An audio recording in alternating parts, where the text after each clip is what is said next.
आज उप मुख्यमंत्री मुकेश अग्निहोत्री वरिष्ठ कांग्रेस नेता सुरेंद्र सेठी की पत्नी रेणु सेठी के स्वर्गवास पर सांत्वना देने पहुंचे। यहां आकर उन्होंने मीडिया से अनौपचारिक बातचीत की। इस दौरान प्रदेश के उप मुख्यमंत्री मुकेश अग्निहोत्री ने भाजपा नेताओं और केंद्र सरकार पर तीखा हमला बोला। उन्होंने आरोप लगाया कि भाजपा के वरिष्ठ नेता खुद ही केंद्र सरकार से हिमाचल के हितों का विरोध कर रहे हैं। उप मुख्यमंत्री ने कहा कि अब प्रदेश सरकार ने भाजपा नेताओं से किसी भी सहयोग की उम्मीद छोड़ दी है और राज्य अपने संसाधनों के बल पर सरकार चला रहा है। उन्होंने कहा कि भाजपा के सांसदों ने कभी भी केंद्र में हिमाचल के हितों की आवाज को नहीं उठाया, बल्कि वे दिल्ली जाकर केवल कांग्रेस और प्रदेश सरकार को कोसने का काम करते रहे।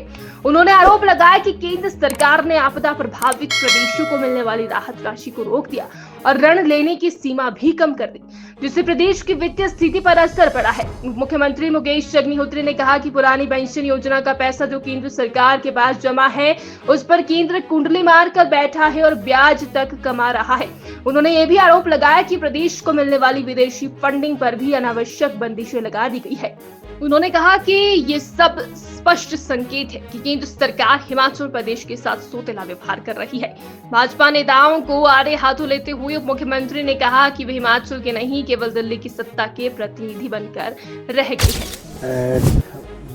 भारतीय जनता पार्टी हिमाचल प्रदेश इस समय हताश है और निराशा के आलम में वो उन चीज़ों का भी विरोध कर रही है जिनका हिमाचल हकदार है।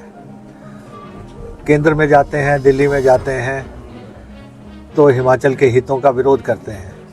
हम तो उनसे ये जानना चाहते हैं कि हिमाचल प्रदेश में इतना बड़ा डिज़ास्टर आया और उसका जो पोस्ट डिज़ास्टर जो पैसा मिलना है हिमाचल प्रदेश को 10,000 करोड़ रुपए के आसपास बनता है, उसके ऊपर सारी कंसल्टेशन डिस्कशंस हो चुकी हैं।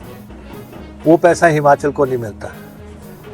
अगर नहीं मिल रहा है, अगर एज ए पार्टी और अगर ये राज्य हित की बात सोचते हैं तो इनको दिल्ली में पैरवी करनी चाहिए कि हिमाचल का ये हिस्सा है उनको देना चाहिए।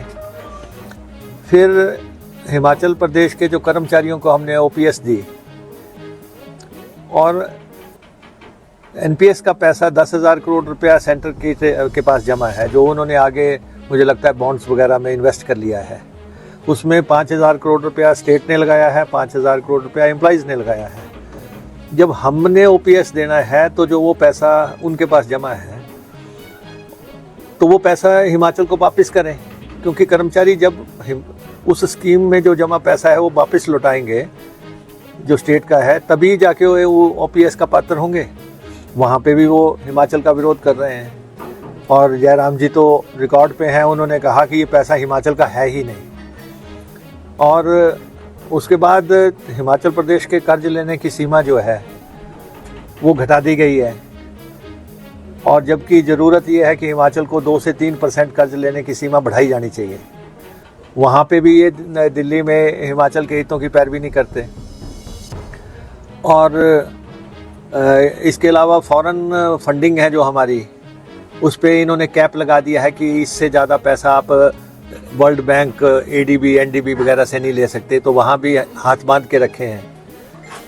और इसके अलावा जो है रेवेन्यू डेफिसिट ग्रांट जो है वो टेपरिंग चल रही है। जयराम जी के समय में वो 10,000 करोड़ आती थी, इस साल में जो है सारा 3257 करोड़ रुपए आई है। आप डिफरेंस देख सकते हैं कितना है। और जीएसटी की कंपनसेशन 2022 से बंद हो गई है। और हमारा आरोप है कि ये जो हिमाचल प्रदेश को फाइनेंशियली जो टाइट किया गया है, इसमें प्रदेश भाजपा के बड़े बड़े नेता शुमार हैं, बड़े बड़े नेता शामिल हैं। इन नेताओं ने जाके जो है ये सारा षड्यंत्र हिमाचल प्रदेश के खिलाफ किया है। नहीं तो हम कहते हैं कि इनको विधानसभा में हम प्रस्ताव पारित कर रहे हैं, ये बाहर चले जाते हैं। कभी नहीं हुआ ऐसा कि स्टेट हित का कोई प्रस्ताव पारित करना हो सेंटर के लिए और वो दोनों पक्ष विपक्ष इकट्ठे करते हैं, ये उठ के बाहर चले जाते हैं। और तो इसलिए जो है हम अपने रिसोर्सेज से, अपने मेहनत से, किसी भी ढंग से जो है फाइनेंशियल डिसिप्लिन मेंटेन करके प्रदेश को चला रहे हैं।